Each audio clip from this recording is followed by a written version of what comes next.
결혼 생활은 누구나 어려움이 있지만 잘 헤쳐나갑니다. 그러나 안타깝게도 이것이 불가능할 때도 있죠. 그럴 때 피해 예방을 위한 조언이 필요해요.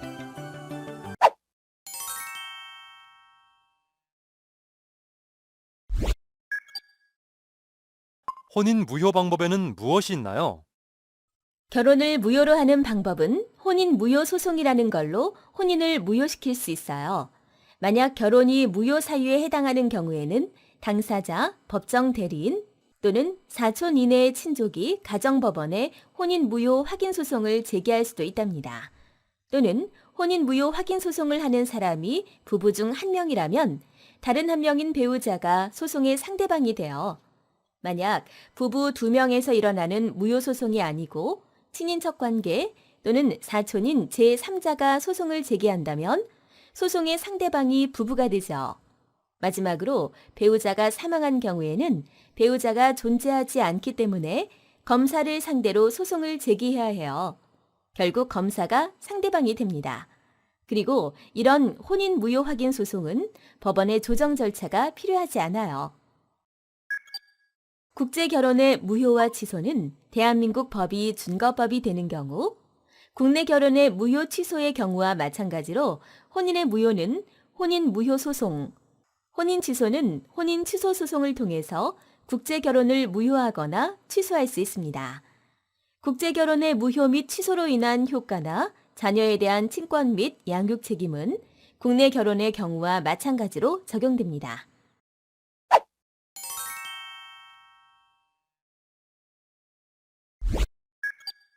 그런데 같은 대한민국 사람이면 상관이 없지만 국제 결혼은 어떤 법을 적용해야 하나요? 국제 이혼의 경우 어느 나라의 법을 적용할 것인지에 대해서는 부부 모두가 대한민국에서 상시 거주하는 경우라면 대한민국의 민법이 적용되고 부부 중 일방이 대한민국의 상고소에 있는 경우에도 대한민국의 민법이 적용된다고 보시면 됩니다. 한국인 배우자의 사망, 실종 때도 원하면 체류 가능합니다. 이혼 이야기를 들어서인지 제가 더 결혼에 대한 마음이 없어지는 듯합니다. 그건 핑계이지 않을까 싶은데요. 핑계라니요.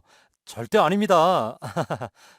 그런데 국제 결혼의 경우 결혼 생활 중단 시 외국인 배우자는 어떻게 되나요? 혹시 불법 체류자가 되어서 자신의 본국으로 나가야 하나요? 결론을 말하자면 체류는 가능합니다.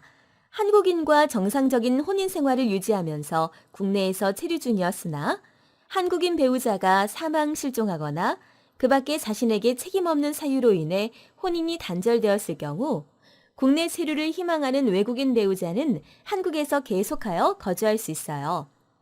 한국인 배우자와 이혼한 경우에도 이혼의 원인이 한국인 배우자의 잘못이라면 이 역시 외국인 배우자는 한국에 계속하여 거주할 수 있어요.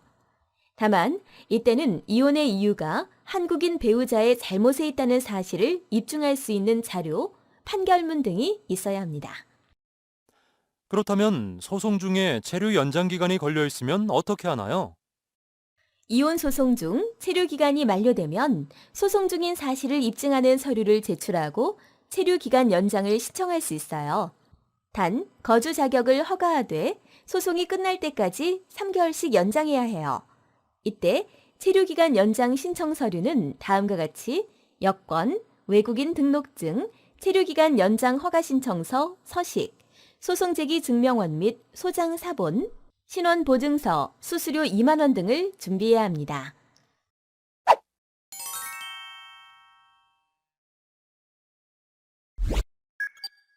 선생님, 이혼을 하면 당사자의 아픔도 아픔이지만 남아있는 자녀들은 어떻게 되나요? 이혼을 안 하는 것이 제일 중요하다고 할 수 있겠죠. 하지만 이혼을 하였다면 자녀에 대한 양육비가 필요하다고 생각해야 해요. 하지만 현실은 양육비 채무자가 양육비 집행을 하지 않는 경우 소송 등을 통하여 양육비의 이행을 확보하기에는 시간과 비용이 많이 소모되어 실질적으로 양육비의 청구 및 이행을 강제하기 어려운 게 사실이에요. 그럼 어떻게 해야 하나요? 그래서 미성년 자녀를 직접 양육하는 부 또는 모가 미성년 자녀를 양육하지 아니하는 부 또는 모로부터 양육비를 원활히 받을 수 있도록 양육비 이행 확보 등을 지원하여 미성년 자녀의 안전한 양육 환경을 이루려는 목적으로 양육비 이행 확보 및 지원에 관한 법률이 2013년 3월 24일 제정되어 있고 여성가족부 산하에 양육비 이행관리원을 설치하여 운영 중에 있습니다. 잘 보셨나요? 아쉬우면서도 여러분이 저의 내용을 잘 듣고 어려운 상황에서 지혜롭게 잘 대처하시길 바라요. 무엇보다 행복한 가정 유지를 위해 서로 노력하는 게 더 중요하겠죠. 잘 들어줘서 감사해요. 수고했습니다.